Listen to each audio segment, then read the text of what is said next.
Hey, good evening and welcome to Bigfoot and Company. This is Dr. John, and just really glad to have everybody here. I got my co-host, Matt. How you doing tonight, Matt? I'm doing pretty good, Well, that's great. I know you're always out and about trying to find Bigfoot. And I'll tell you what, I've got a question that I want our guests to ask. What do you do when you're out hunting Bigfoot in Kentucky? And one of the experts on that is Thomas Shea. Tom, how are you doing tonight? Good. How about y'all? Well, we are glad to have you. And I guess that's our first question.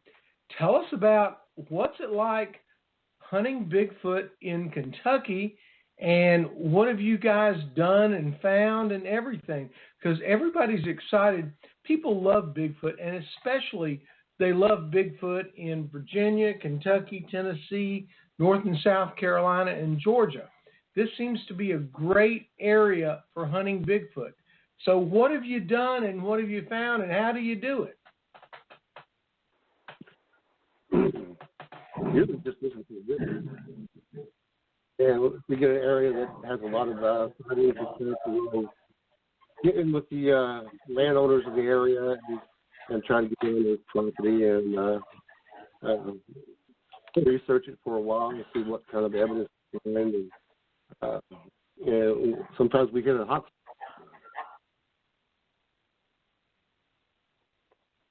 Sometimes you get a what? A hot spot?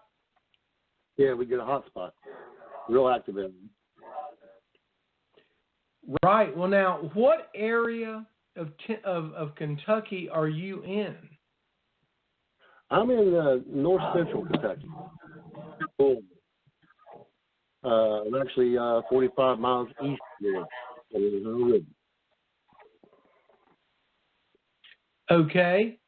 So what larger town are you near that we would know?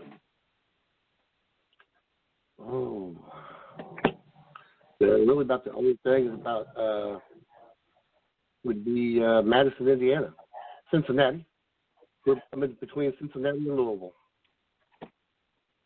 I know that area. Okay, so you're probably southwest of the Indiana area, right? Yeah. Yeah. I'm right in the middle. Well, good. Well, tell us a little bit about, what the heck have you found there? Tell us a little bit about that if you don't mind.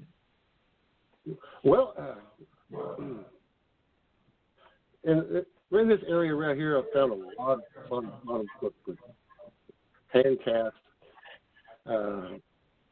Here recently, we had a hair sample that I gave to Cliff Barrickman, and he gave it to Jeff Meldrum, and they put it underneath a microscope, and was one of the gold standards as being maybe a Sasquatch.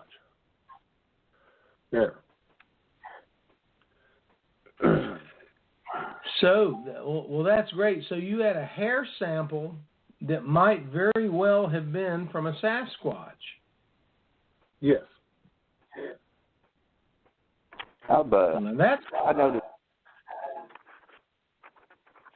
I was gonna mention one thing that caught my attention with you, Tom, was I was at Expedition Bigfoot, and I was listening to your presentation, and you were similar to me, a non-believer in Bigfoot until you had an encounter, and I could tell that it emotionally gave you a trauma, because I noticed whenever you speak, you kind of got choked up a little bit, and I know that feeling because I've had the same thing. That's what motivated me into the whole Bigfoot scene. Could you tell us a little bit about got you started and what got your encounter, what got you into the whole Bigfoot thing?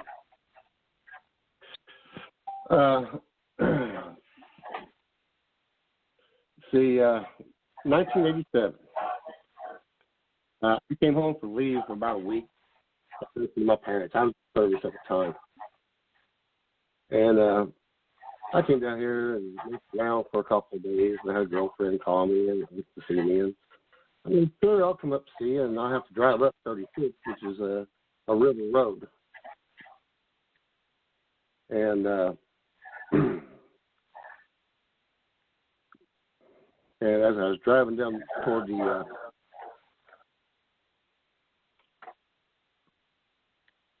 road toward Fulton there, I noticed it was hairy. And at first I thought, why is the man got a coat on? You know, it was 70 degrees. You know, it was humid, a little humid. And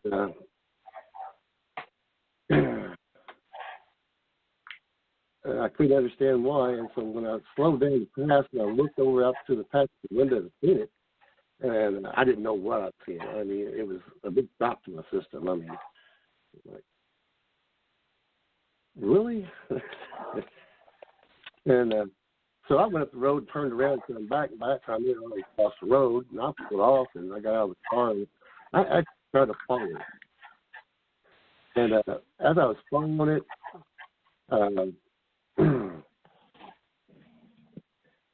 it turned on me in the field and growled at me. And I mean, at the time here, I stopped dead in my tracks, and I thought, what am I doing this? You know, it kind of freaked me out. And from then on, I needed to know what I saw. Because, you know, I still didn't believe what I was believing it. You were like me. You were probably you couldn't interpret what you was looking at. You're looking at something that's not supposed to exist.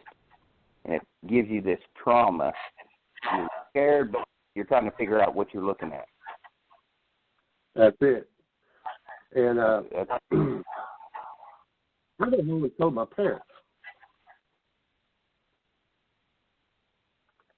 And they, have you been drinking? No, we haven't even had alcohol. I said, you just went up the road and come back. They knew I was pretty well shaken. We thought I saw something else. But it was just totally different with me all the time. Once I was on, while I was still on the service there, I studied everything. Any type of book to pick up, I would read. I would write letters, asking people for help and stuff like that. That's time there, nobody would do it.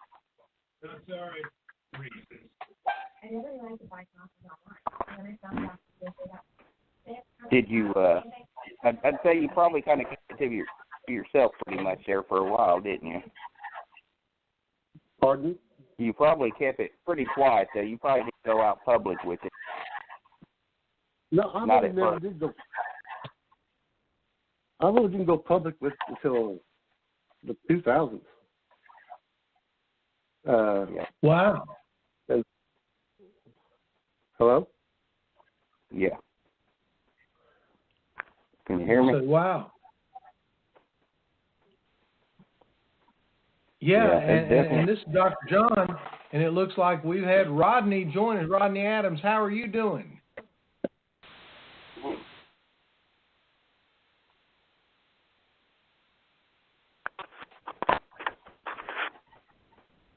There we go. Can you hear me now? Oh, yeah. Yeah, we can Rodney, certainly hear you. Yeah, thanks for joining us. Tom was telling us one of his Bigfoot stories. So thanks for joining us. And Tom, would you continue, please?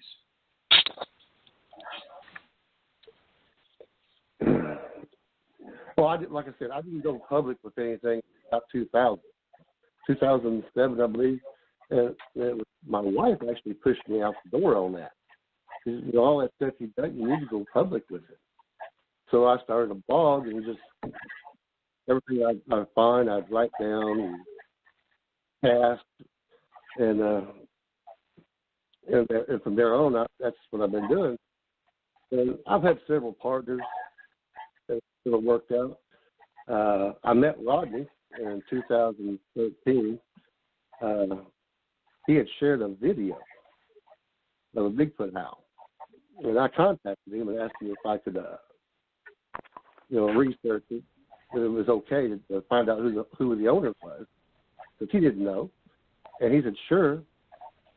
So I tracked down who it was that took the video, and I contacted Rodney and had Rodney go with me, and I did the interview with the gentleman. And from then on, me and Rodney's been partners ever since. Okay, that's one of the first things I noticed watching you guys there, Expedition Bigfoot. Whenever I go, and since I've had an encounter myself, I usually you can sort out the people that's full of crap and who's just saying stuff, and from the people that have actually eyewitness accounts. I noticed with you guys, it changes your life forever. You're always looking in the woods. It chokes you up a little bit every time you talk about that first encounter, and your body tells off a lot of times. And I could tell, like listening to you guys, that you guys have had some life-changing experiences. They got you into it, just like myself. And I thought that was really fascinating. How are you doing, Rodney? Oh, doing pretty good. Yeah, it Great. definitely changes your life, that's for sure. People think I'm obsessed, but once you see it once, you really want to see it again. Yeah, you're wanting to see. It's like you're wanting to clarify what you've seen. Yeah, just to make sure that it wasn't some distant memory. I want to refresh it, and I'll still remember it like it was yesterday, but it's been so long now. And of course, Tom and I saw another one in 2013, but this thing was a lot smaller and it was running real fast. And we just saw kind of the back end of it, and it jumped up, took off, ran around the bend, and it was gone. But it jogged like 20 miles an hour probably. But also, a couple of days before that, I had that one sighting that was like 30 feet from me. The thing had walked up on me right there in that same spot. Yeah. So, yeah, we were actually going back in there to look at where Tom had casted that print, saw it again, and then we ran into another one. Oh, wow. How many Amazing. do you think how many do you think that area was quite active. I'm sorry, what? I would say that area was quite active for quite a while. It seems to have died down now. They were doing a lot of development over in that area now, so it kind of pushed them out of there, I think.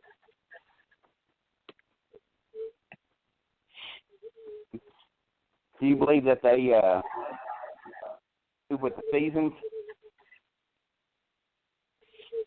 Yeah, well, around here they seem to move to different sides of the county in the wintertime. Wintertime they move over to where I live, and summertime they're more over towards where Tom lives in the deeper hollers over there. And there's still some sightings around here in the summer as well, but definitely a lot around here in the winter. It depends on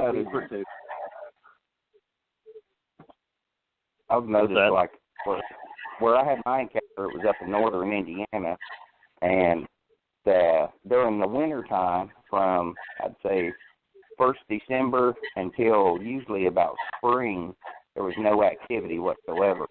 But from as soon as spring started going and the morel mushrooms started coming up, until about right around a little after Thanksgiving, it was usually active. But after that, it was nothing, completely nothing. Yeah, around here we seem to get reports all through the winter unless it gets brutally cold. When the brutal cold kicks in, we don't get much activity. Of course, northern Indiana gets a lot worse than we do. Right. We get that lake effect wind up there. Yeah, I don't miss it. I live down here in the south now, and I went and seen you guys there a couple weeks ago there in the Expedition Bigfoot there, and I was down there with Dale and Angelina and them. Sam. Yeah, I remember meeting you. Yep.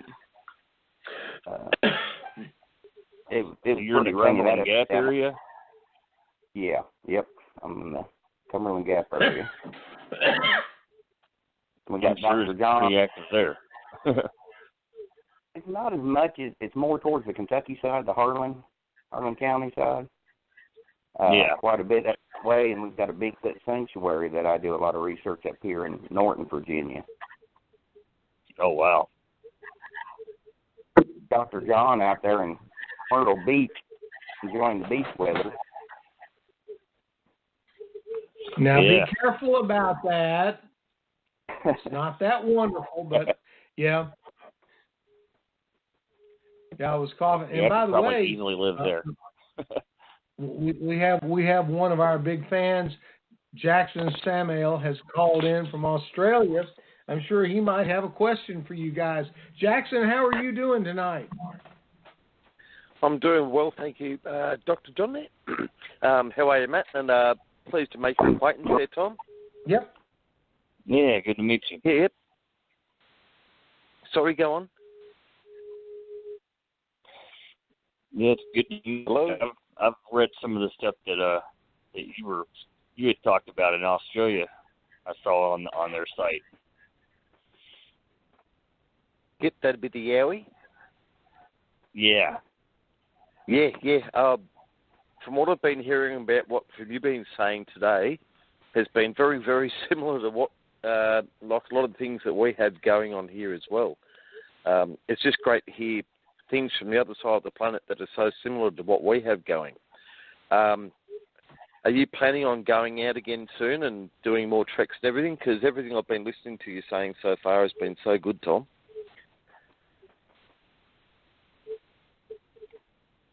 Yeah, definitely.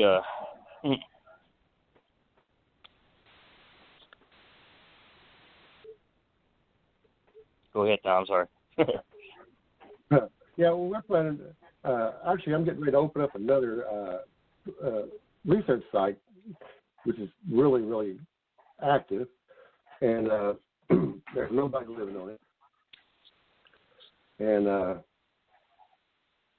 going to keep the place really secret. And it's a big surprise when a lot of people come in there and get some of the action. I mean, most places that I find, I research really good by myself at one time, all the time. And then after that, I bring people in when I know I got good activity. Most people are going with that. Ask Rodney. We get a lot of activity. A lot of people have a lot of interactions while we're at base camp and stuff. Yeah, definitely. Had a few of my friends that were fairly skeptical until they came out with us, and then they're not skeptical anymore. One more question for you, Tom. I'm curious, how many have you actually experienced at once? Like, I've had a couple of situations here in Australia where, like, you get noises from all around, and it's really hard to even get an estimate of how many there even might be, because they throw things into different areas, try and distract you with noises and so on and so forth. Just curious how many you might have thought might have been around you in some particular occurrences. Well, I know that sometimes at our base camp, we have usually maybe 3 to 4 because we'll have activity in one spot and activity in another spot around us. The way we research, we don't go out in the woods running around at nighttime chasing something. We set up a base camp and we do everything in base camp. We set up cameras, we have a monitor, we watch everything in the woods from our base camp, and it really works. A lot of people have found out that it really works. These things are curious. And I'm trying to tell them that if you chase something, it's going to run away from you. If you go up there and you sit around the campfire and talk and keep your eyes open, that's why we got the monitors out there, like you have the audio equipment. If you talk, like a normal camping trip, these things are going to get curious and come to some base.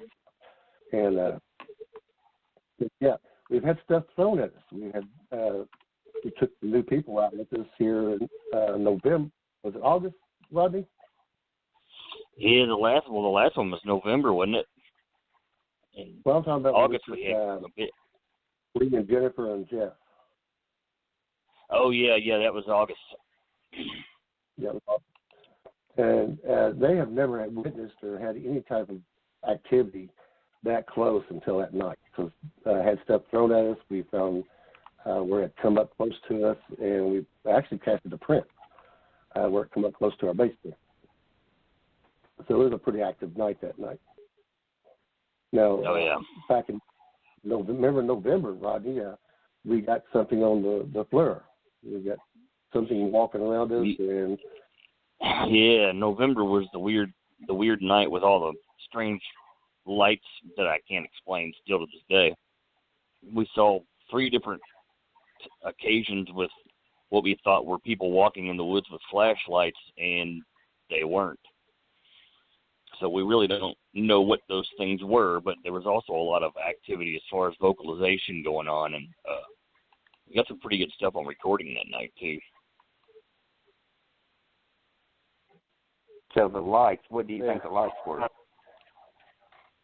I don't know. We've encountered them several times in our areas. They're like a ball of light. Sometimes they're white, sometimes they're orange, and they seem to move intelligently. And then as quick as they're around, they'll disappear and be gone. But I really can't speculate because I'm clueless to what they are. But we've encountered this in 3 different areas where we were having big activity. It's just kind of odd that they kind of seem to go hand in hand. I don't know. It's odd. Yeah. Plus, we also videotape it. We got it on tape. It's on. Yeah, there's 2 of them on our YouTube channel that you can see.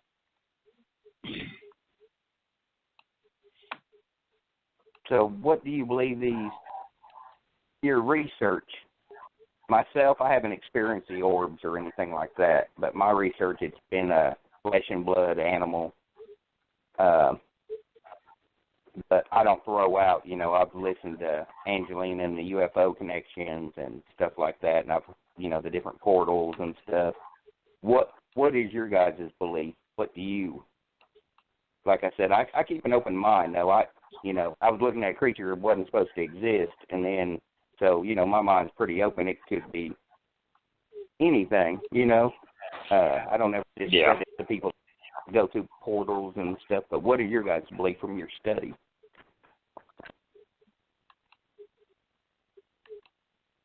Well, Tom, you want to? That differs on both of them. Me, I'm flesh and blood. Okay. Now, I keep my mind open to other things because I have witnessed other things in these areas. But as far as a scientific approach to it, I have nothing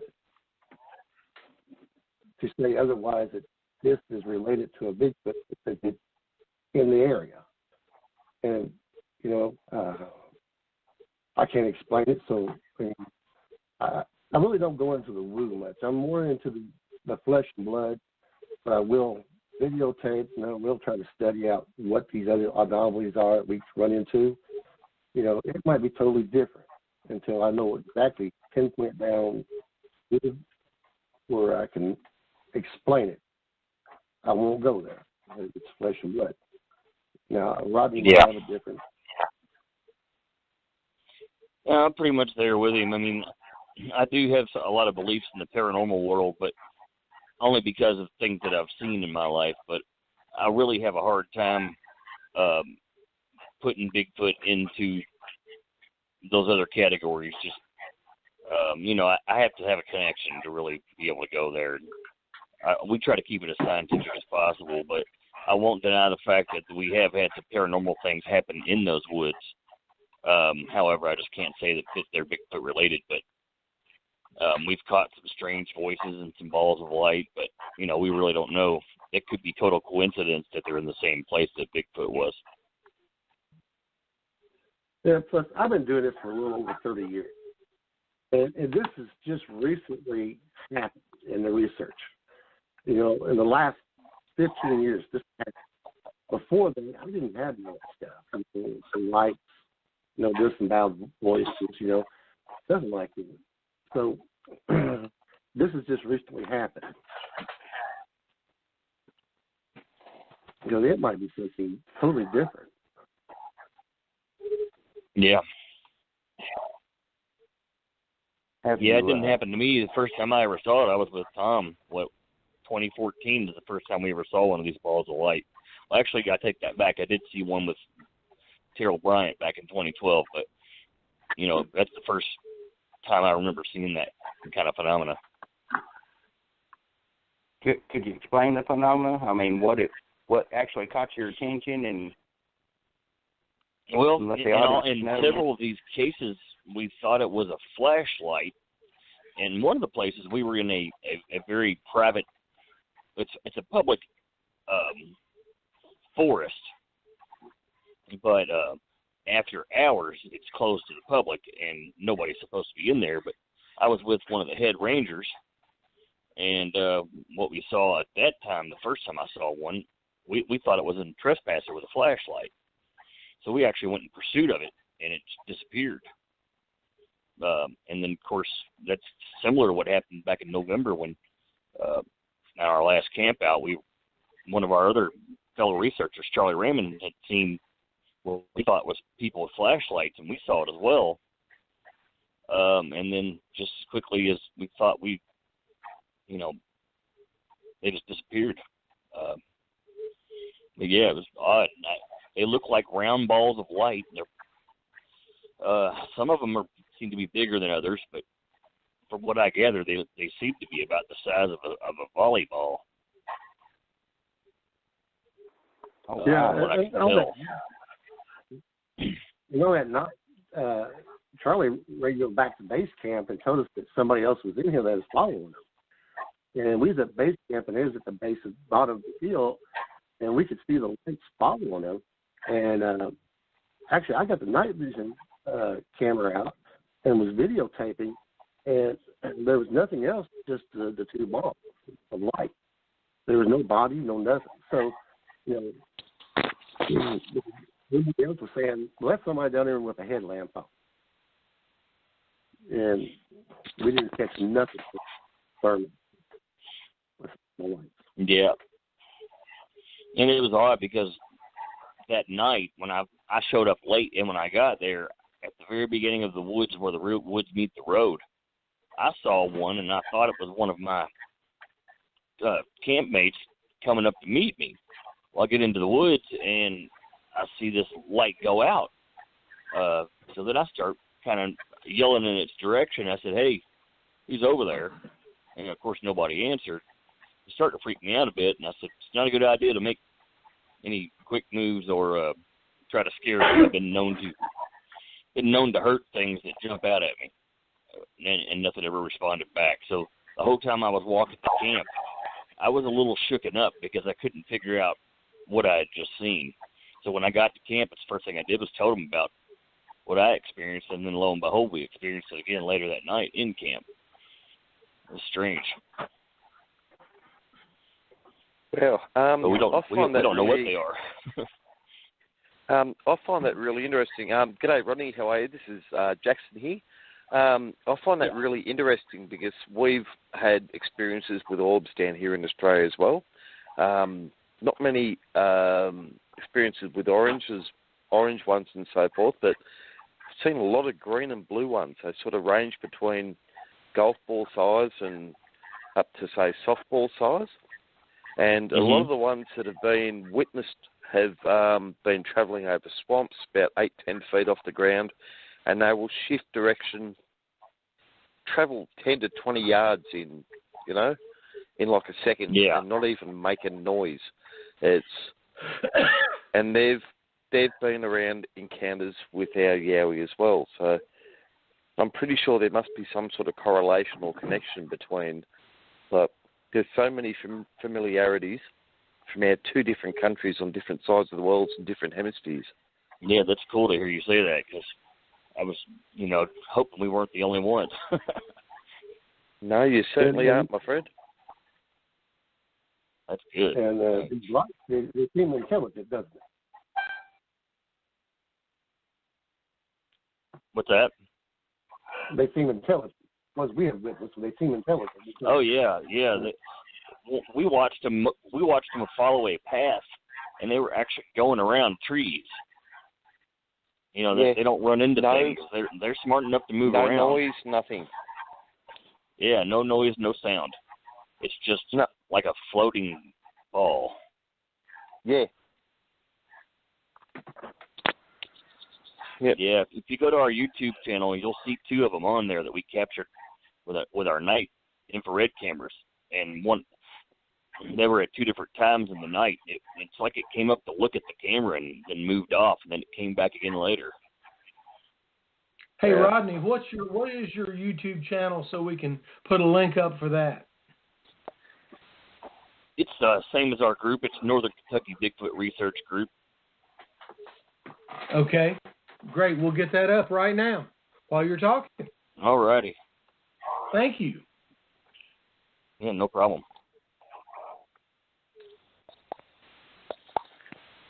So what color was it? Oh, sorry. You go. I was just going to ask, what color was the light? I mean, what kind of, did it ever change, or did it stay the same? Well, the last couple of times they've been white, but the very first time Tom and I together witnessed one, I believe it was orange. It was. I've never seen another orange one.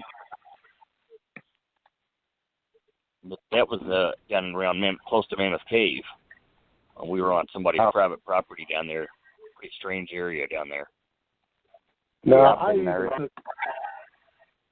Go ahead. I'm sorry. I even took ground samples, dirt samples of the area, because there is a phenomenon in iron and zinc and sulfur around a creek or a wet area that you still get a ball from a gas. You know, that's the cool samples and having tested, and nothing like that has ever in. Yeah, kind of like St. Elmo's fire, kind of swamp gas. But what we saw was different. These things seemed to move like they knew what they were doing. It's really odd. Like they were controlled by something else.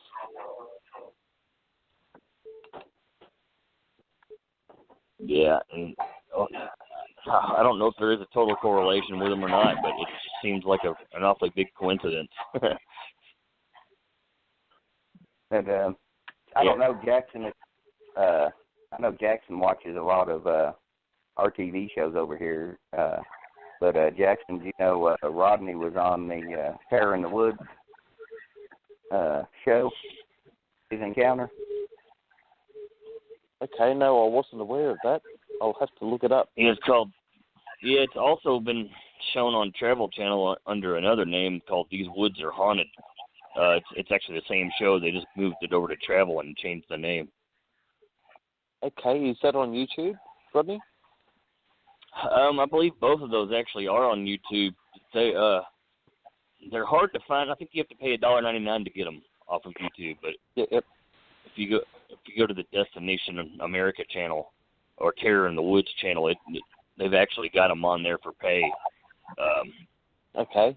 Now every now and then they'll unlock them for a little while. Yep. Well, I know what I'm going to do when this show finishes. Then most definitely. Yeah, that one I just tell the story of how I got into Bigfoot is basically I was camping in a big national forest area and met up with a couple of guys that I didn't even know. We just met up. They were hiking through and needed somebody to kind of guide them through the area because they weren't very unfamiliar with it. And we were basically stalked by one, possibly. There's definitely more than one in the area, and I can't say for sure if the one that was stalking us at the beginning was the same one that I saw later in the night. I think there were actually two around us, and possibly even three, but two for sure. Well, yep. Sure. I'm just curious, when you set up your trail cams, you put out certain treats for them, like here in Australia, we put out, bananas and apples and donuts and stuff and meat and like just all different things to try and draw them in. What sort of things do you use there? Hey, Tom, you got to tell them your secret. You tell her peanut butter. They like junk food here. We had a thing of apples. The apples went up there and rotted. Donuts, any pastries, a lot, yeah. Yeah, well, they also like things like potted meat and beanie weenies. Yeah. Oh, man, I got to come up there. I love those guys. That is so similar to I showed Roger that first time he got out with me. I showed him these things like beanie weenies, and they'll be in those little weird cans. So the first time he went out with me, I told him about it, and I showed him, and he laughed at me. He thought I was nuts. I thought it was. Well, actually, I didn't really think it was nuts. I just thought it was funny because I never thought about doing that. So I put it in the. And we're way back in the middle of nowhere, so I put it in a Y of a tree. And I told him, I said, all right, we'll come back here in a couple of days. So we come back like 2 days later, back to that same spot, and they had actually pushed the can, the top in, and ate all the beanie weenies and hung it on the tree. Yeah, they stick them on the nubs of the tree limbs where tree limbs are broke off. Yep. Now, I was going to weirdest thing I'd ever seen. When they open the can, do they open it like we would using the tab, or did they smash it open? Well, every now and then they'll push it all the way in, but 90% of the time they pull the tops off and throw them down. Oh, wow. Like we would. Yeah. Even sardines. They like sardines, too. But they also love Halloween candy and peanut butter, and we got some reaction out of a chocolate pie, like a turnover kind of a pie. I'd left one in the middle of a trail, and I made an X out of the sticks and stuck it in the middle of the X. We came back the next day, and they had X and turned it into a diamond. They had 4 sticks on the outside of the X and left the box in the middle for me after they'd eaten it. Odd, because it's not a human thing to do, because humans wouldn't even paid attention to them X sticks that I had there, but it was like they were talking to me. They like glyphs and weird little things like that. They leave us trinkets and stuff. They'll leave us deer skulls, and they love to give us turkey feathers and other kinds of bird feathers as well. Now, I have found a cow skull on a stick on a tree, like up in the tree, and it wasn't real high. Mm-hmm. It was probably about chest high, but the whole skull was sitting there, and I thought that was kind of odd. It's hard telling how long it's been there. Somebody could have walked by and seen it and picked it up, put it up there, whatever. But whenever they leave skulls like that, do they ever hang them, or do they put them around? How do they stuck that one in the tree, I think. Pretty sure the deer skull was in a fork of a tree, yeah. So it's the coyote skull. Oh, yeah, with a coyote skull. They stuck it right in the fork of the tree about 6 foot in the air. And so we started returning. I would bring in these super glow-in-the-dark stuffed animals. My wife's really good with those crane machines, and every time she plays one, she'll come home with them. So I would get these really fluorescent stuffed animals, and we'd stick them in the tree. And they'd move those things around for months until they finally disappear. But it was a game of hide and seek, and then we tried it with rubber chickens, and the rubber chicken story is amazing. And we talk about it a lot on YouTube. It was one of them squeaky chickens that makes that horrible noise. Now, the one thing about that is, when we tried that, the squeaky toy tail, stuck it in our site, which is almost, we're about a mile from the farm, in the woods. I mean, way off the back. You had to cross over a couple electric fences and everything like that, down the hill. and we left it back in there. And I went back to the farm about a week later, and I was down in the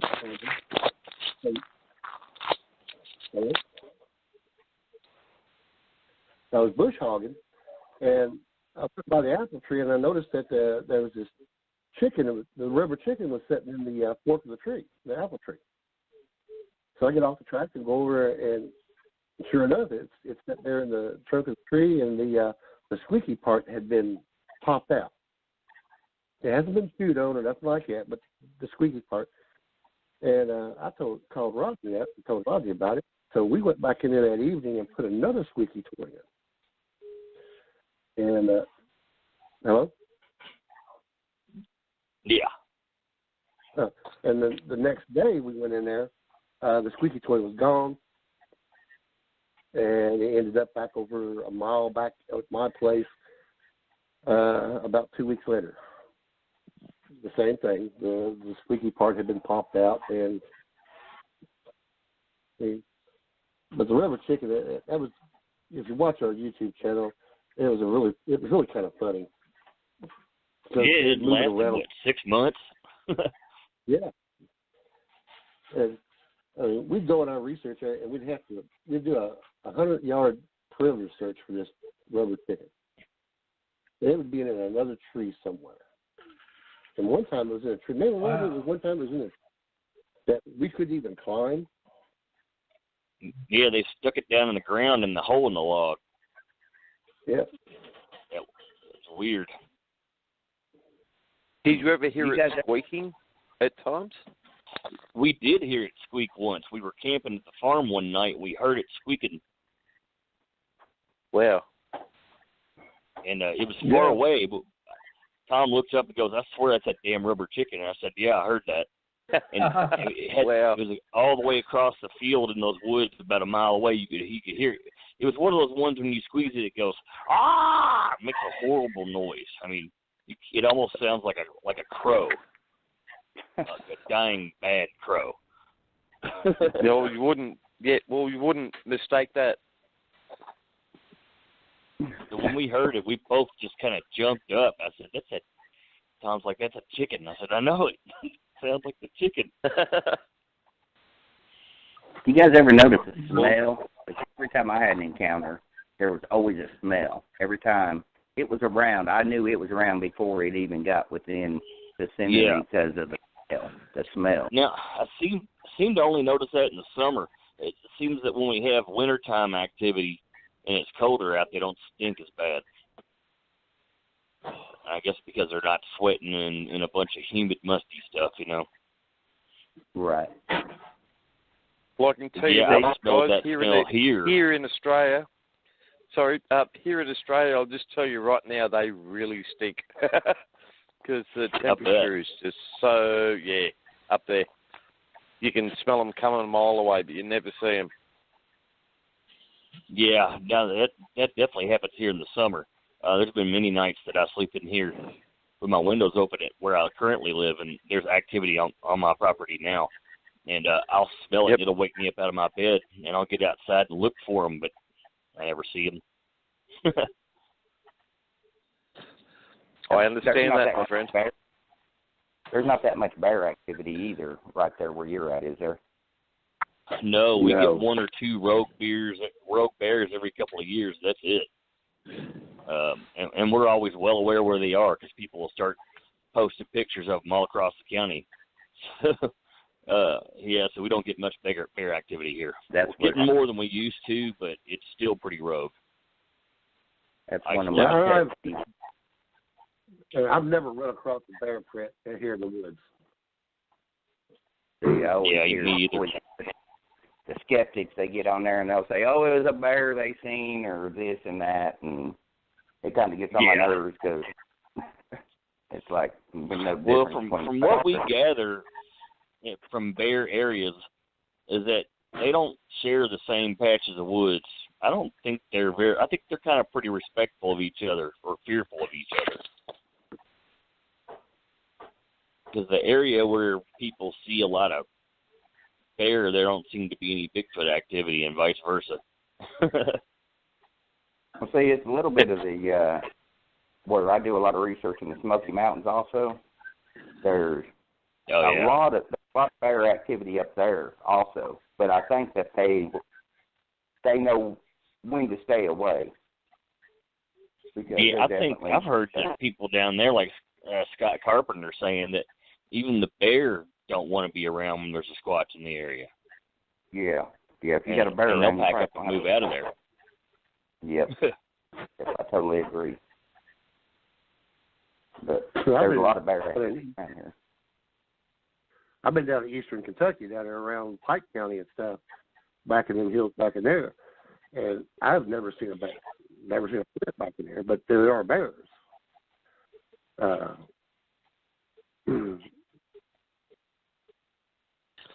You'll see, we don't have bears here at all in Australia. So there's nothing else that it could really be that's that big, that has that smell, that does what it does. So it's a large hairy wallaby. Please. No, a wallaby couldn't do what these things do. I'll tell you no right doubt. Yeah, but Australia's on my bucket list for sure.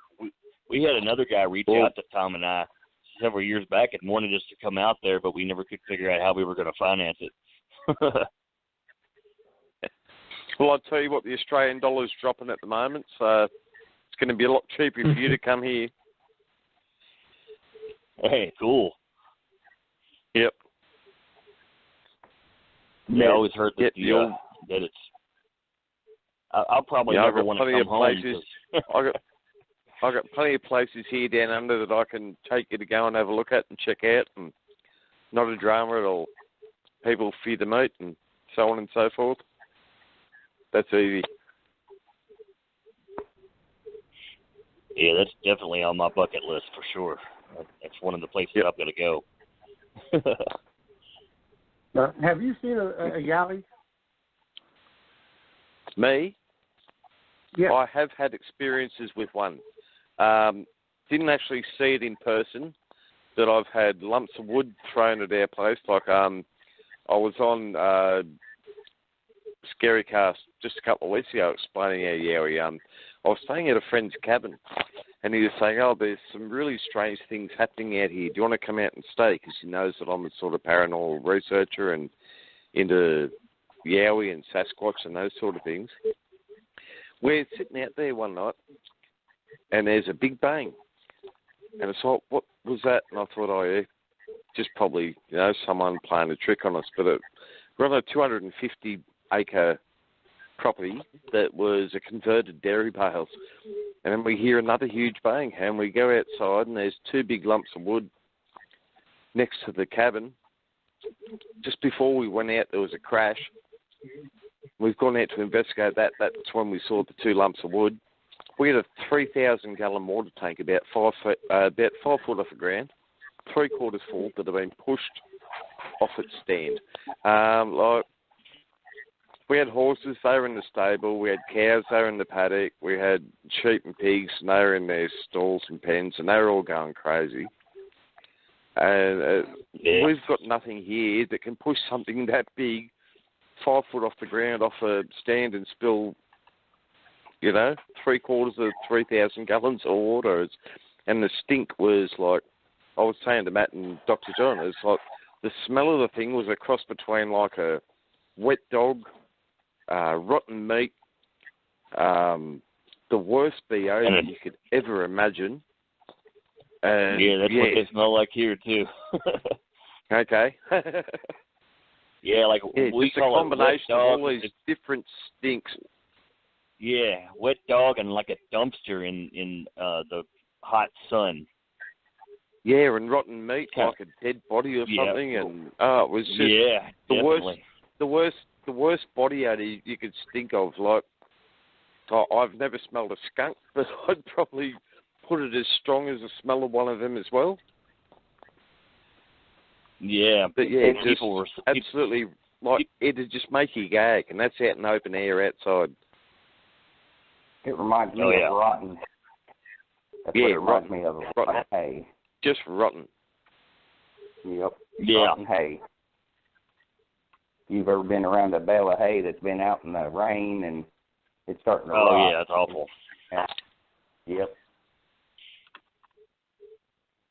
What kind of vocalization? Yeah, there's been numerous times when we've captured quite a few. There's some on our YouTube channel as well.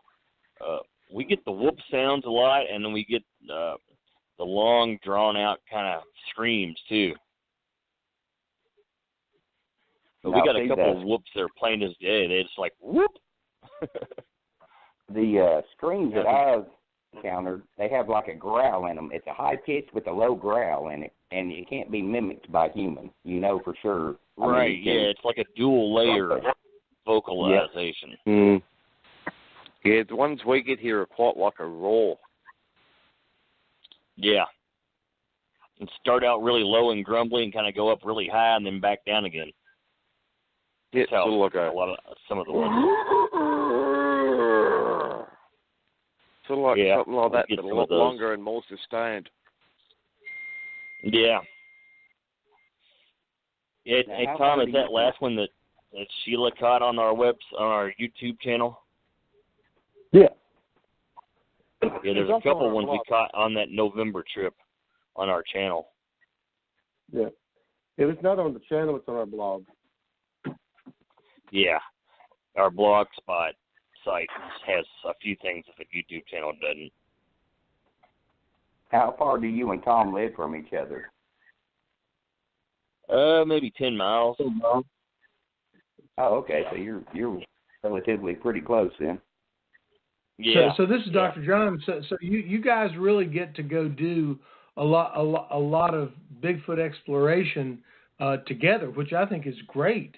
You know, how often we were both doing it by ourselves. Do what? So we were both by ourselves, you know, and then I was driving far away, and then I found Tom was right here in the same county. I was just moving to this county, and yeah, so now we do it a lot. But, Tom gets to go a lot more than me because lately I've been working like a crazy man, but I try to go as much as possible. Well, that's great. I mean, like, about how many, how often during month two guys get to go out and do it? Because, it's a lot more fun and it's, of course, safer if you go out and do it together. Yeah, when it gets warm, Tom will be out several times during the week, and I'll join him at least once a week if I can. And I'll even go out during the week after I get off of work, as long as they're not trying to work me like a dog. Well, now we all have that, so don't go there. We know about that. But I tell you, by the way, I wanted to ask you something, if you don't mind. How close are you gentlemen from Harlan, Kentucky? Because they're doing a really, really neat thing up there on May the 4th. May the 4th be with you. But how close are you actually from Harlan, Kentucky? It's probably close to 4 hours, isn't it, Tom? It's 3 hours, about 3.5 hours. Oh my goodness! Sounds like me. I know that when I'm going up there to speak, and Matt's going to be speaking. Matt, you're lucky to be an hour away, and I'm like 9 hours from you. So, all right. Well, I was just wondering about the distances and everything. But yeah, it's great that you guys get to go up there and really go out at least once a week when the weather's good. We're a lot more fortunate down here. We have better weather. We have much fewer Bigfoot sightings down here in the Myrtle Beach area, although I saw one, and it was walking across Highway 17 towards sundown, and that's near Pawleys Island. And, it's amazing how it changes your perspective. Someone talks about Bigfoot, and if you've never been out or if you've never seen one, you don't really take it to heart. But I'll tell you what, it's kind of like Buzz Aldrin when someone said, I loved it when Buzz Aldrin, someone said, well, I think the moon expedition was fake. Now, whether it was or not is a different story, but he punched him in the face. And he had this vim and vigor about him. I mean, you know, people will look at you and say, oh, Bigfoot's just crazy. It's dumb. Well, you know better, don't you? Yeah, we've heard it all. We're a bunch of drunks, and that's why we see them, because we're just drunk, and which is not true, by the way. And all kinds of stuff. Yeah. But most of the time, I'll take them out to my building out here and show them my kids. Yeah, you walk in Tom's building, and there's no way you can doubt what's here. That's my biggest thing is people, they try to ridicule. I just tell them, you know, my research is personal for me because I had an encounter. I've seen it. I know it exists. I don't care if anybody believes me or not. I'm on a quest to figure out more. And, you know, I love talking to people because they open up. Whenever these conferences and stuff like that, and you talk to people, they can let that burden off their shoulders.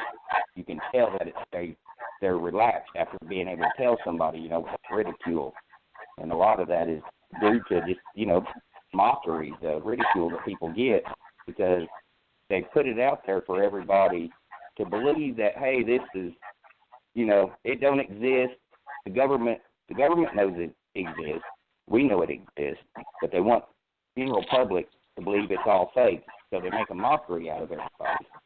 And I love going to these conferences and people open up and tell, you know, it lets a relief to them.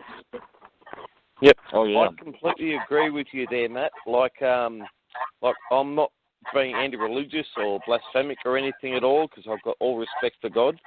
But looking over time, there's been a lot more evidence, sightings, and so forth of Bigfoot than there has been of God.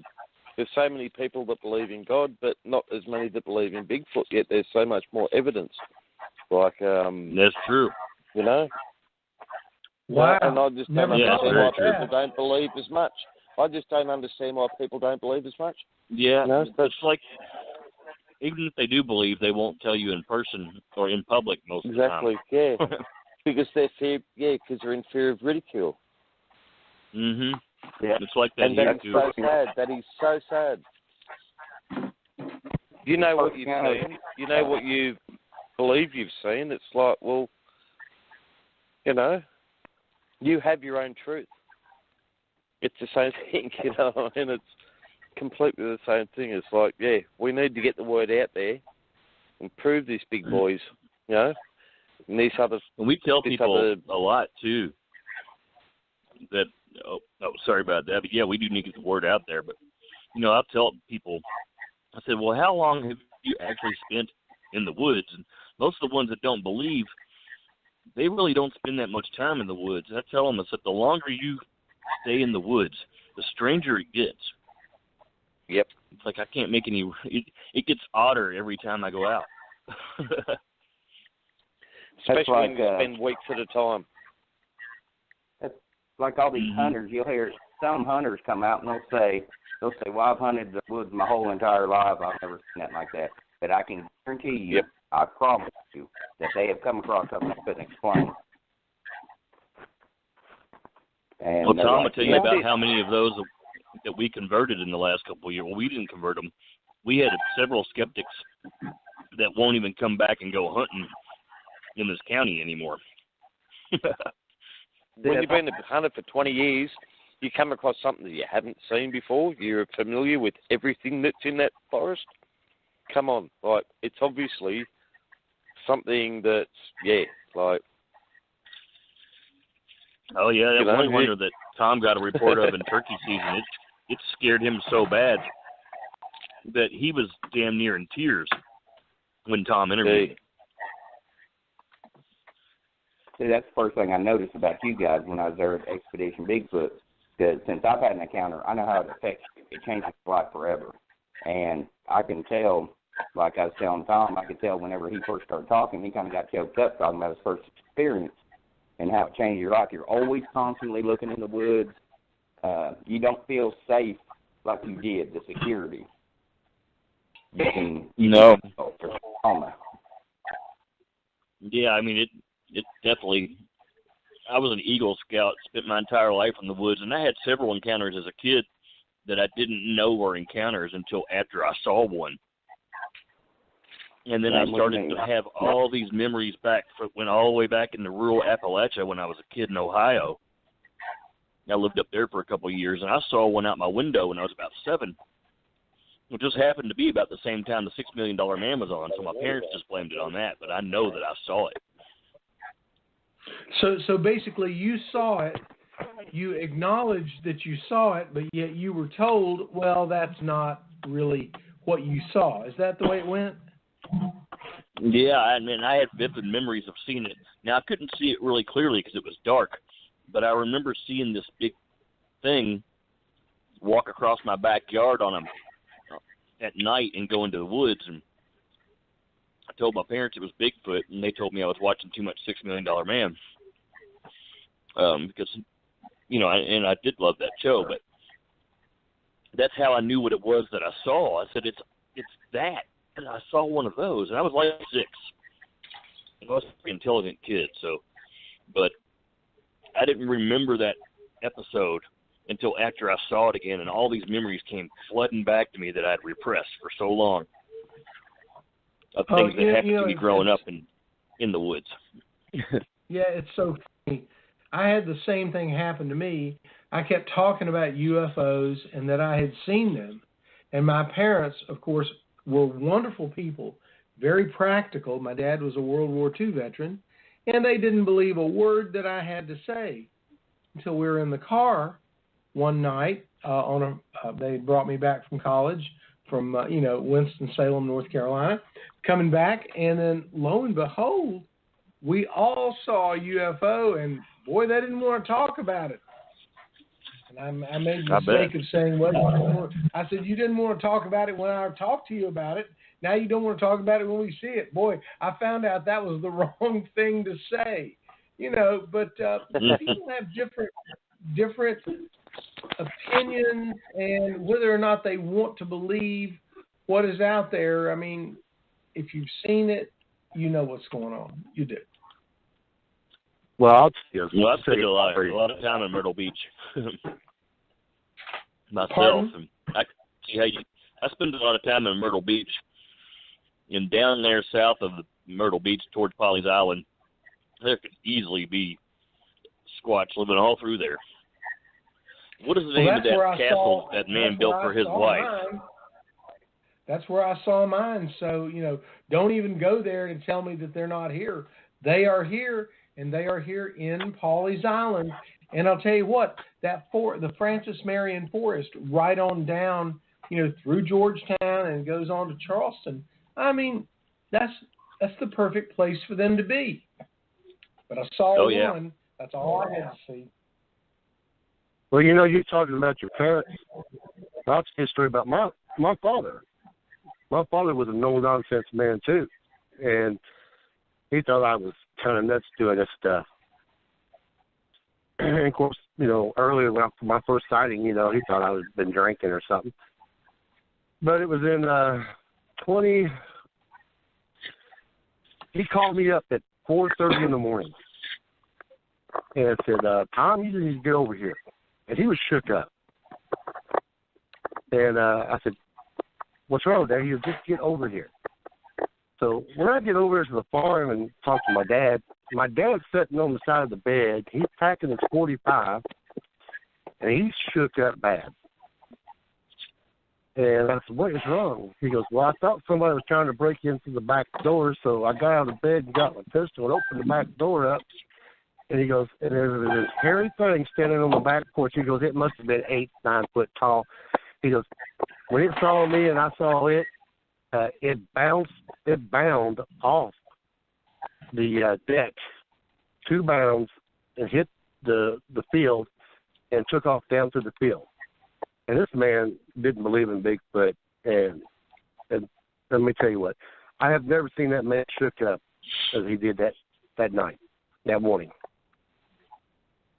Mm-hmm. I remember Tom telling me that story. And it tried to open, tried to open up the door, but with the doorknob.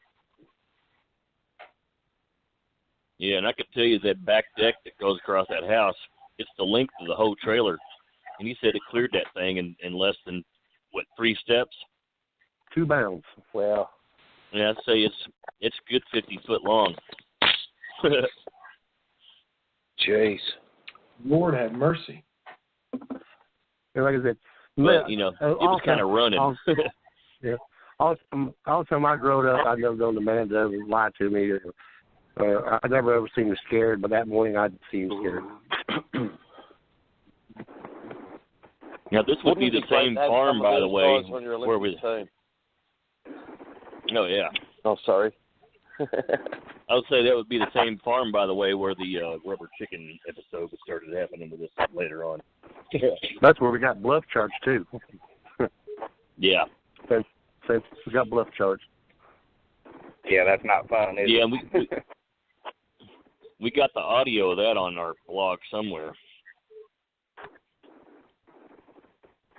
Well, I tell you What's what, funny is what we heard came out differently.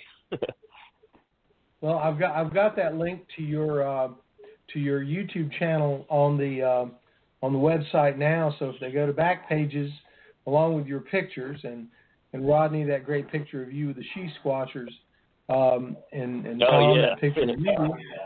Yeah, we've got a link to your YouTube channel, and that's something that people should go enjoy because it's a lot of fun. We're getting ready to have a new website here very soon, but at least we call them the back pages now, and they'll be called something else when we get the new website. But yeah, I hope people can go and enjoy that because I think it's really important. Now, gentlemen, I asked a friend of mine from British Columbia to join us. He has a Bigfoot story, and I wanted all of you to enjoy it with us and discuss it just a little bit. Mark Johnston, how are you doing tonight? Hi, I'm great, thanks. Can you hear me loud and clear? Perfectly. Now, you've got a great Bigfoot story. You're from over there on the true West Coast. You're north of Vancouver, correct? I'm actually a little bit east of Vancouver, what we would call the BC interior. I live in the Okanagan now, but this story takes place in another location closer to Banff National Park, which is in the interior of the Canadian Rocky Mountains there. And this happened about 2013. Yeah, and tell us about it because it was really interesting. And if you go to the back pages, you'll see you were kind enough to send me pictures of the location where it happened. So tell us your story. Okay, well, I was just about to leave to Spain for the summer, and 2 friends and I, we decided to do a little camping trip to kind of celebrate our last weekend together. 2 very close friends, and we hiked up a mountain, which is popular in the area, called Mount Swansea. And the area is very famous for like copper mining. So on this mountain is this the copper mine. It's on the back side of the mountain. We hiked up. We camped on top of the peak overnight. And the next day we decided to go to the mine shaft there. And essentially, what we walked through the end of the mine, which is about 50 feet, 100 feet deep into the mountain. And on our way out, we were walking out, and we looked up a mine shaft that went vertical, like directly above on the ceiling of the mine. And up about 15 to 20 feet was something that we noticed there was an animal there. And we've come across many bears. I have, and my friends. So we know enough to spot one of those pretty quickly, and know that if we saw a bear, we know exactly what it is, or a mountain lion, or whatever else. So we knew it was something, and that was our first instinct. Was hey, there's a bear up there, right? That's what we first thought. But in assessing the situation a little more, assessing what the hell is that, we noticed that it didn't really have the characteristics of what typically a bear that we would come across, a black bear, would look like. And part of the reason also we didn't think it was a bear was even though they're very good, we know that they're very good climbers, that the face of the wall inside the cave was a bit tapered, vertical. So we wouldn't expect a bear to be able to climb where this location was up within the mine shaft. And the other characteristic or feature was the hair, which was the most predominant one, which we like a bear fur, like the fur coat, it's really short, uniform, black, kind of bristly hair. This was more like longer, flowier, like locks of hair, is how my friend described it. And so, we got to that cave pretty quick because didn't know what was going on, what it was, and didn't really talk until about like 5 minutes after. We kind of like processed the whole situation and was like, wait a sec, what did we just exactly see there, guys? we're communicating with each other, like on the way back down to the car, hiking down to the car. We're like, hey, that definitely wasn't a bear, right? Well, just processes of like logic is like, well, what else could it be? And we couldn't think of any other animal that was that large. And that was the other thing. It was a huge animal that was up like where you wouldn't expect a large animal to be, essentially. And so we were just talking to ourselves, like, what is this? And we didn't really get a good look at it, like as far as, seeing the whole thing. We saw it from the back, but we could see that it was at least like hundreds of pounds, like sized animal, like 500 to 1,000 pound animal up there. And so the only thing we could think of that possibly was a Bigfoot. And again, my friends and I, we spent a lot of time in this part of BC. This is really rugged mountain range. That's another thing. I can tell you a little bit about the location. Areas of this where we were are like inaccessible by humans. Like it's very remote area. It's about as rugged as you can get for terrain in BC. It's like Rocky Mountains, which is very difficult access terrain. But essentially what we've kind of concluded that it wasn't a bear, and what else could it be? We can't think of anything other animal, and so that's why I shared with you the possibility, which I think a good one, is that it's a Bigfoot. Yeah, I'd say that's more than likely. The other thing as well is that okay. One thing that you said that I think was very important, and Rodney, you and Thomas and Matt can weigh in on this, but you said a bear's fur. Well, because that's what that's what we acknowledge is that bears have fur. And, it's like maybe 1.5 inches to maybe 3 inches. But when you're talking about Bigfoot, the idea of locks of hair, that's a good thing. And I hadn't really thought about that. I love these analogies that people make where you learn. But, yeah, a bear has fur. And we think of fur as 1.5 inches to 3, maybe 3.5 inches. But when you talk about a Bigfoot, we're talking about locks of hair. And Mark, I really like that comment that you made, because I think that's an important way of distinguishing between a bear and a Bigfoot. Now, Rodney and Tom, what do you guys think? Yeah, the sample that we got verified by Dr. Meldrum was 12 to 14 inches long, I believe, when we first got it. Wasn't it, Tom? Yeah, like 12 inches long? Yeah, it was 13 inches long. But it's like people, I've had 3 to 4 sightings, and the hair, the hair is different length. Sometimes just feel short. I'm sorry. Another thing I wanted to mention, guys.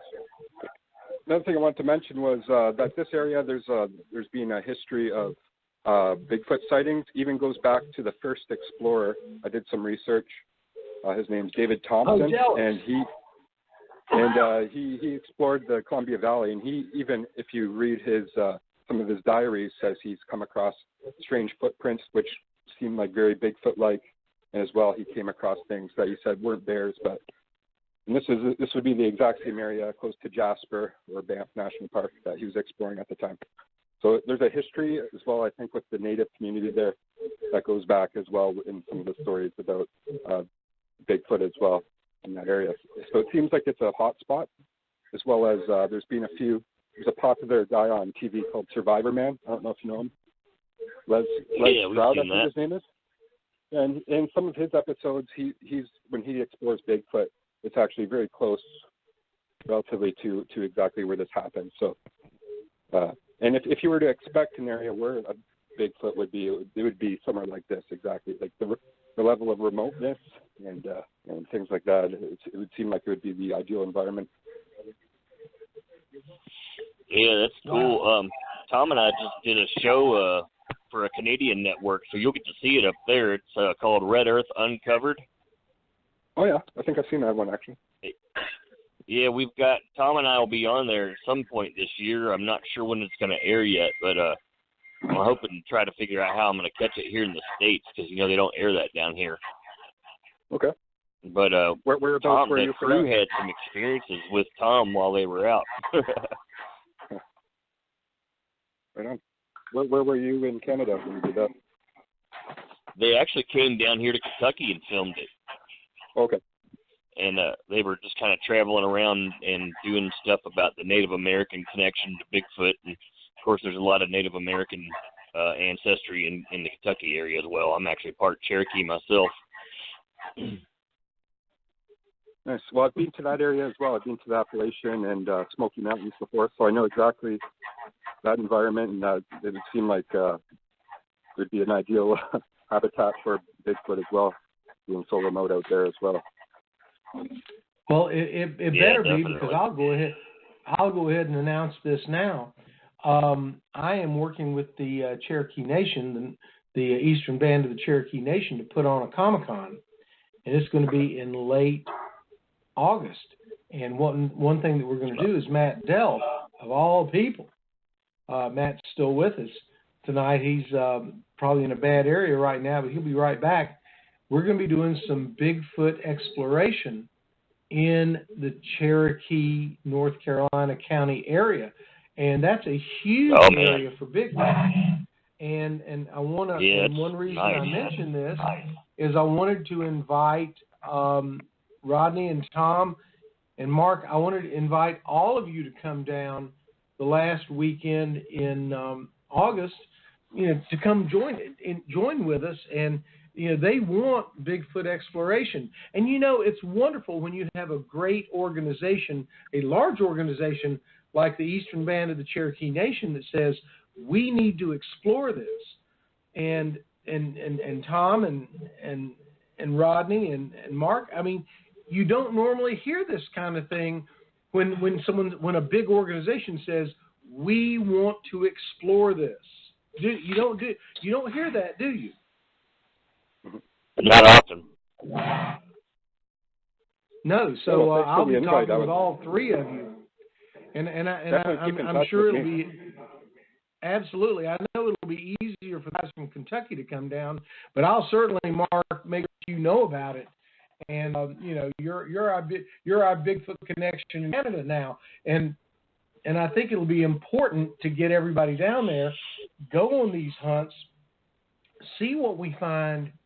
Because Bigfoot's there, I mean, it's like a no-brainer for me. It's not, do you believe in it? Well, it's not belief. It's just guaranteed. We know it's there, and I think it's fantastic. That's one thing that we want to do here on Bigfoot and Company is we want to bring folks that are exploring for Bigfoot together. And this is not like a normal show. We want to talk to people and say, yeah, come on down and join us. I mean, this is more like a phone conversation that everybody can listen to. And I think that's important. That's the one thing that's a little different about us is we want to bring people together. And we'll just talk, and I'll invite you down like I just did, and I'll make sure that all three of you have the date. We'd love to have you come down and take part in this because the Comic-Con there with the Cherokee Nation is going to be heavily themed on Cherokee legends and Bigfoot. And that's something, well, what are we talking about? That's exactly what we're talking about right now, and I think it's great. So anyway, now I'm going to get back to Mark real quick here. So Mark, thanks for telling us about this. And are there, I'm sure there are a lot of sightings of Bigfoot in terms of what you hear up there, because you hear a lot more chatter about Western Canada than we do. But I'm guessing there is a lot of chatter about Bigfoot up there, correct? Yeah, like you hear the odd stories about miners or loggers who come across Bigfoot in their work. So I do hear about that on occasion, as well as I know some of the tribes in closer to Vancouver actually ingrained in their. So I'm getting some feedback there, guys. So it's ingrained in some of the native culture itself, in the artwork and whatever else. So yes, it is a big part of BC culture. Even our biggest beer, called Kokanee Beer, has the logos of Bigfoot. So and that's close by. That brewery is very close by to where this happened as well. Yeah, it's definitely part of BC culture. Well, that's great to hear, because it's a big part of the culture down here. Now, Rodney and Tom up there in Kentucky, are you? Do you have a lot of chatter about? I'm sure you do, about Bigfoot up there in your area, correct? Yeah, there's a lot more now. It's taken us a while to break down the barriers of people being afraid to talk about it, but it's Animal Planet helped that out with finding Bigfoot, and when we brought them here, it really opened doors for us, I think. Wow, that's but great. For a while, they wouldn't publicly talk about it. Yeah. Now, Jackson, what's the temperature of the Bigfoot talk down there in Australia? Because you're in Eastern Australia, correct? Yeah, I sure am, Dr. John. I'm in Eastern Australia at the moment. We've got so much going on here at the moment. It's quite high temps, to tell you the truth. Yeah, that's great. I really want to check that. Sorry? All right. So it's definitely one of the places I want to check out. Yep. Well, we only have about 5 minutes left, and we've got everybody on here. And so I'm going to start with our friends from Kentucky. Then I'm going to go to our friend from Australia. Then our friend from Canada. Just a parting shot about Bigfoot and everything. And Matt will join us, and then I'll close it out. I hate to say it, we could talk about this for hours upon hours upon hours, because it's a great topic and we're interested in it. But let me get a parting shot now from Kentucky, from Tom and from Rodney. What have you guys got to say here as we close out this issue of Bigfoot and Company?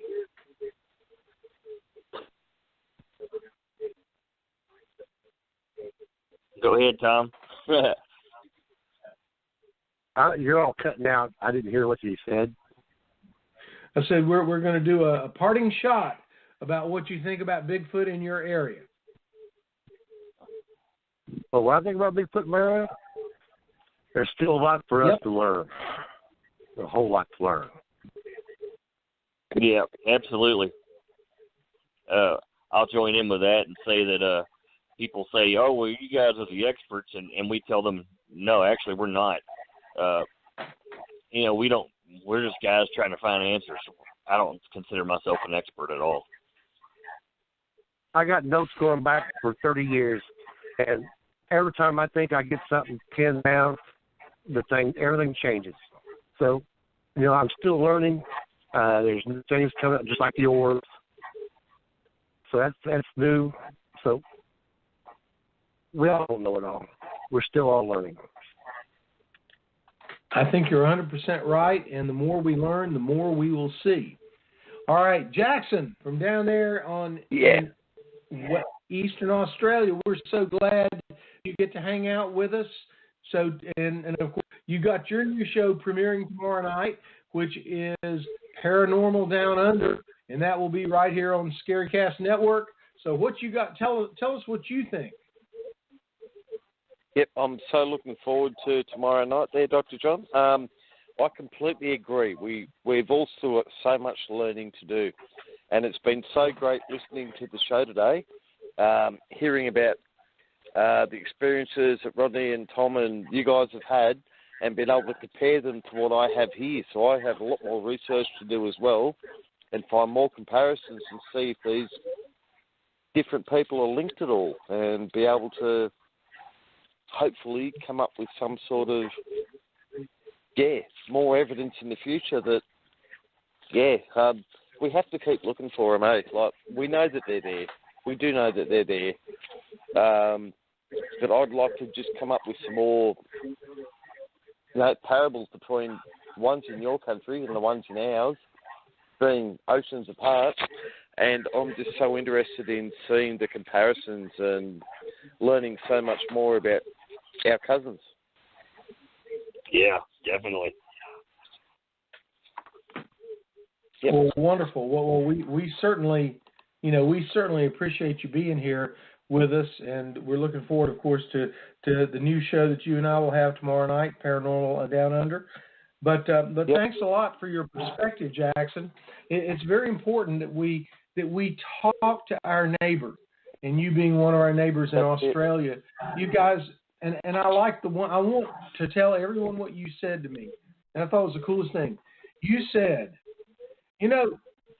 Bigfoot and Lizard Man are all over. Why doesn't the United States want to acknowledge it? Well, thank you for saying that, because I've told that to everybody. So, Jackson, thank you so much.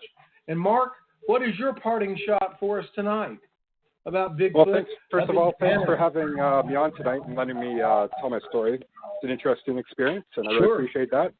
As far as Bigfoot goes, what interests me if they're out there is how they live, what are their social dynamics, if they have tribes, if it's anything like humans, or what else, and as well, at what level would we be able to interact with them? Would we be able to, communicate or like build trust, or is it something we should just leave alone because of either danger for ourselves or for them, as we would some of other wildlife? So that's just some interesting questions I have regarding the whole thing theoretically, and I'm really interested to hear more on your podcast and some of the more evidence that you guys have on it in the future. Well, we're going to have the She Squatchers back, and they've got some evidence, and they will help guide us. That is Jen, Jenna, and Tammy from Minnesota, and they are great. They were our featured guests at the Tennessee Bigfoot Conference. I want to say, as the British lady has just said, we only have 90 seconds left. But thank you so much, Tom, Rodney, Jackson, and Mark, and Matt. Thank you so much. Thank you so much for being Thank you for on having Bigfoot us. and thank you. Company. Oh, absolutely. And we're going to have all of you back, and you're all welcome to call in, because this is a community show. So thanks a lot. This is Dr. John, and Matt was going through a bad zone, and so if he can't call in, I certainly understand. But thank you so much. And we will see everybody next week. We've got a great show lined up for Bigfoot and Company. Have a good one. See you guys. Thanks. See you all. Yep. Bye-bye. Bye.